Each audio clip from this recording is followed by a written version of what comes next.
ভূতের বাড়ি, একটি ভয়ঙ্কর গল্প, দ্য হ্যান্টেড হাউস, এ টেরিফাইং টেল। প্রথম অংশ, নতুন বাড়ি, নতুন শুরু।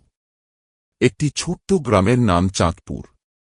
এই গ্রামের শেষ মাথায় একটি পুরনো বাড়ি ছিল।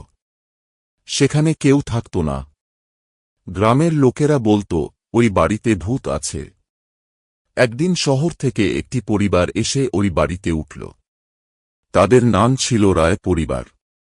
পরিবারের সদস্য ছিলেন মা-বাবা আর তাদের দুই ছোট্ট সন্তান, আদিত্য আর অনন্যা। তারা জানত না যে তাদের নতুন বাড়িটি কতটা ভয়ঙ্কর। প্রথম রাতেই ঘটল অদ্ভুত ঘটনা। অনন্যা মাঝরাতে জেগে গেল একটা অদ্ভুত শব্দ শুনে। শব্দটা ছিল, মনে হচ্ছিল কেউ ফিসফিস করে কথা বলছে। সে ভয়ে চিৎকার করে উঠল। তার বাবা আসলেন দেখতে, কিন্তু কিছুই পেলেন না। তবে অনন্যার চোখে ভয়ের ছাপ ছিল খুব। বলল, বাবা, আমি দেখেছি একটা সাদা ছায়া আমার ঘরের দরজায় দাঁড়িয়েছিল।